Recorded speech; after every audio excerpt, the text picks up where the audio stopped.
First question for me. You first visited Manila in 2018 as a collegiate student athlete. From the time then until now, has your career played out the way that you hoped, the way that you expected? Yeah, I mean, I don't think I really had any expectations on what my career would look like from 2018 to where I'm at now. Obviously, something that you can never really dream of or really think about. And for me, it's been really exciting to see that's not that long ago, and to be able to see how much has changed from then. And being back here in Manila is really exciting. Obviously, just being around the fans and seeing how much the game has grown is something that you actually have to see in person. So it's been a blessing to be here. You said it's not that far from when you were last here, and you're still quite early in your WNBA career, but already there seems to be like this next generation that's coming up. What can you say about that new wave of talent? Yeah, it's exciting. I mean, I think every year there's a new kind of generation of athletes that kind of step into a professional level and are able to impact and change the game, bring new fans to the game, and grow the game. And I think that's the fun part about playing in a professional league is the older players pave the way for the younger players to come in and kind of do their part and impact the next generation of athletes. And so it's been fun to kind of be a part of that and see that, and obviously a really fast-growing league. Hi Sabrina, I'm PP Sharma for Starting Lineup on One News. Since this whole tour is centered around making space, especially for women in sports, my question would be, what advice can you give for local women athletes here in the Philippines, such as myself, who are bannering that phrase and are trying to create a safe and thriving space for women in sports to grow? Yeah, I mean, I think my advice would be don't put yourself in a box, and understanding anything's possible. And for me, that's kind of just been my mantra, and understanding whatever it is that my goal is, whatever it is I'm set on. I've never let anyone tell me what I can or can't do, and I've just kind of full head on gone for it. And I think being able to believe in yourself, have that confidence of not being afraid to fail and wanting to succeed is hopefully something I can continue to empower in everyone and wanting to be their best. Another question I have is, there have been a handful of women who have been trailblazers for women in sports like Billie Jean King and Serena Williams. I know it's still early on in your career, but what kind of legacy would you want to leave, not just on the sport of basketball, but on sports as a whole? Yeah, I mean, I think continuing to better the game and change the game, and obviously I've had a lot of firsts this year, from a signature shoe, and now kind of being the first female to come, here in Asia, and being able to have a Nike tour. I think being able to continue to pave the way for a lot of other athletes to do this, and it is really exciting. And so for me, I would say that's kind of been the legacy that I've wanted to leave, is continuing to change the game and do what I can, while also staying true to myself and kind of showcase that to the world. Hi Sabrina, Kasoy from News. I assume when you were young, you used to attend these training camps, mini camps with former NBA or WNBA stars. So to reach this point where you are the star now, what's it like to be the ones to be teaching or sharing your knowledge about the sport, and it's inspiring to see that kids can be like you?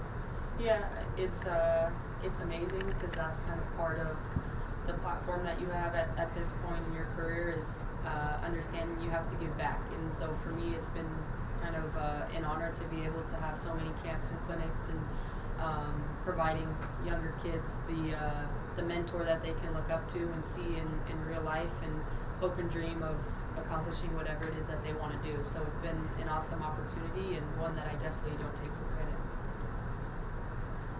Okay, we have a few more questions. Hi, I'm Ryan Gabayan from Manila. And just to follow up on the earlier questions, just wanted to ask how important for you personally to, be the kind of role model especially for young athletes, especially here in the Philippines, where women's basketball is still developing.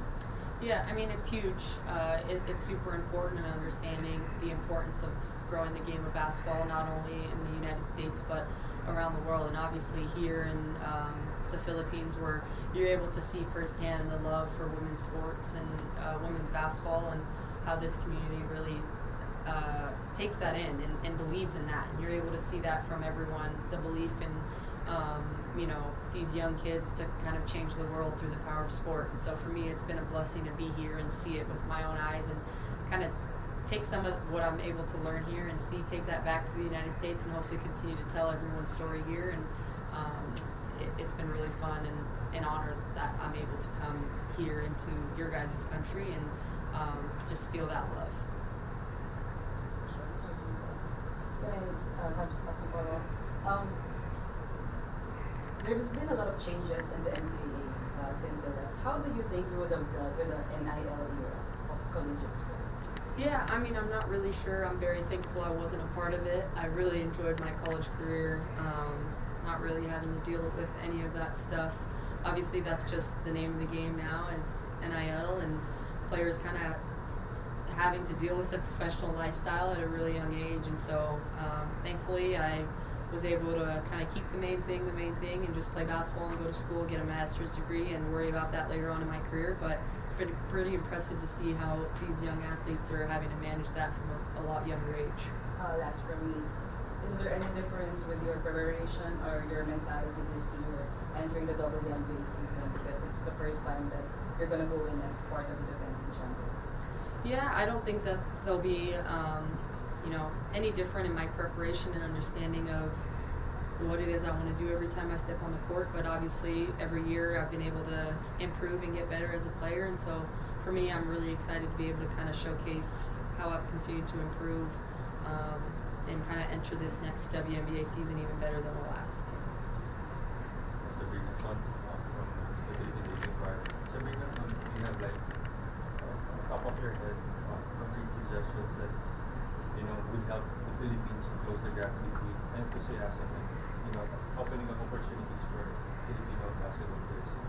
I mean, I think the kind of messaging would just be and continue to pour into the youth and letting them believe that they can go out and accomplish whatever it is they want to do through sport, and being able to kind of pour into what their dreams are. And it starts at a really young age, and so it's been kind of fun to be here in this community, participating in camps and seeing all the young kids who want to be basketball players, and knowing that was me not that long ago. And I think it's possible if you continue to kind of pave the way for them to be able to dream of becoming whatever it is they want to. Last question. Another question. This is a bit of a common question, but I think it's relevant also for athletes such as myself. There are a lot of pressures surrounding us every single day. What would your advice be to the younger generation of women when it comes to dealing with expectations?